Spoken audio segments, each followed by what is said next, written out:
Hello friends, வாங்க இன்னைக்கு ஒரு சூப்பர் டேஸ்டியான வாழைக்காய் வறுவல் எப்படி செய்யலான்னு பார்க்கலாம்.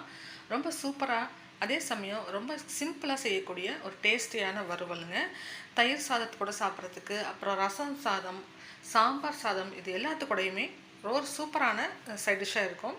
கண்டிப்பாக இந்த மெத்தடில் ஒரு தடவை ட்ரை பண்ணி பாருங்கள். இப்போ இதுக்கு 2 வாழைக்காய் எடுத்துகிட்டு நான் இந்த மாதிரி கட் பண்ணி வச்சுருக்கேன். ரொம்ப மெல்லிஸாக கட் பண்ண வேண்டாம், இந்த மாதிரி சின்ன சின்னதாக கட் பண்ணிக்கோங்க, அப்போ தான் நல்லாயிருக்கும். ரொம்ப மெல்லிஸில் சின்ன சைஸில் கட் பண்ணிக்கோங்க, ஆனால் கொஞ்சம் ஓரளவுக்கு தடிமனாக இருக்கணும்.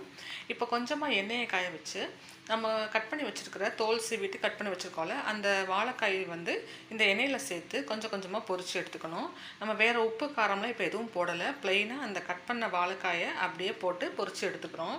இது ஓரளவுக்கு அந்த எண்ணெயோடைய சலசலப்பு அடங்குற வரைக்கும் ரொம்ப கிறிஸ்பியாலாம் நீங்கள் பொரிச்சு எடுக்க வேண்டாம். பாருங்கள், இந்த அளவுக்கு லைட்டாக அந்த எண்ணெயோட சலசலப்பு அடங்கிருச்சுல்ல, இந்த மாதிரி இருக்கும்போது இதை எடுத்து வச்சுருங்க. இதே மாதிரி நம்ம கட் பண்ணி வச்சுருக்கிற வாழைக்காய் பீசஸ் எல்லாத்தையுமே கொஞ்சம் கொஞ்சமாக எண்ணெயில் சேர்த்து நம்ம ஃப்ரை பண்ணி எடுத்துக்கலாம். இதில் இது ஒரு 70% நமக்கு வாழைக்காய் குக் ஆகிடும். எல்லா வாழைக்காயும் இப்போ நம்ம குக் பண்ணியாச்சு, இப்போ வறுத்து எடுத்தாச்சு. பாருங்கள், எண்ணெயில் ரொம்ப கிறிஸ்பியாக பொரிக்கக்கூடாது. இப்போ உங்களுக்கு பார்த்து நீங்கள் உடைச்சிங்கன்னா நல்லா சாஃப்டாக இது மாதிரி உடையணும். இதுக்கப்புறமா நம்ம எண்ணெய் வச்சு பொரித்து எடுத்தோம் இல்லையா, அந்த எண்ணெயை நல்லா கம்மி பண்ணிவிடுங்க. ஒரு 2லேருந்து 3 டீஸ்பூன் எண்ணெய் மட்டும் அந்த பாத்திரத்தில் இருக்கிற மாதிரி பார்த்துக்கோங்க. அதில் இப்போது ஒரு 1/2 டீஸ்பூன் அளவுக்கு சோம்பு சேர்த்துக்கோங்க. ஒரு பெரிய வெங்காயம் கட் பண்ணி சேர்த்துக்கலாம். இது எல்லாத்தையுமே உடனே சேர்த்துருங்க, ரொம்ப ஒவ்வொன்றையும் வதக்கணும்னு அவசியம் இல்லை. 2 பல் பூண்டு தட்டி சேர்த்துக்கோங்க. கொஞ்சமாக கருவேப்பிலை போட்டுக்கோங்க.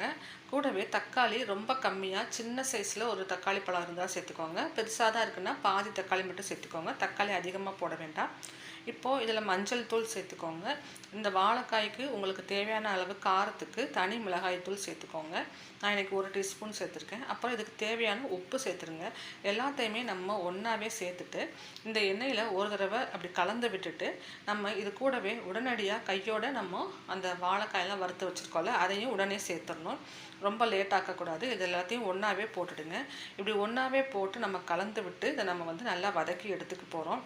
இந்த மாதிரி வதக்கும் போது உங்களுக்கு அந்த தக்காளி, வெங்காயம், பூண்டு எல்லாமே நல்லா வதங்கி வந்துடும். அதே சமயம் அந்த மிளகாய்த்தூளில் இருக்கிற பச்சை வாசனை எல்லாமும் நமக்கு ரிமூவ் ஆகிடும்.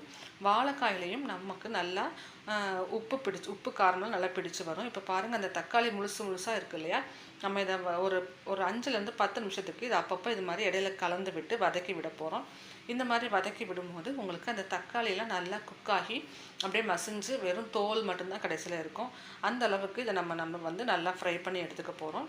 சிம்மில் வச்சுக்கோங்க, இல்லைனா ஒரு மீடியம் ஃப்ளேமில் வச்சு ஒரு 2-3 நிமிஷத்துக்கு ஒரு தடவை இது மாதிரி கலந்து விட்டிங்கன்னா ரொம்ப சூப்பராக இந்த வாழைக்காயில் அந்த உப்பு காரம் எல்லாம் இறங்கி அந்த வெங்காயம் பாருங்கள், தக்காளிலாம் தோல் மட்டும்தான் இருக்கும். இந்த அளவுக்கு நல்லா அந்த வெங்காயம், தக்காளி, பூண்டு எல்லாமே நல்லா வதங்கிட்டு அந்த உப்பு காரம்லாம் சேர்ந்து வாழைக்காய் வறுவல் ரொம்ப டேஸ்டியாக இருக்கும். செய்கிறதுக்கு ரொம்பவே ஒரு ஈஸியான ரெசிபியும் கூட.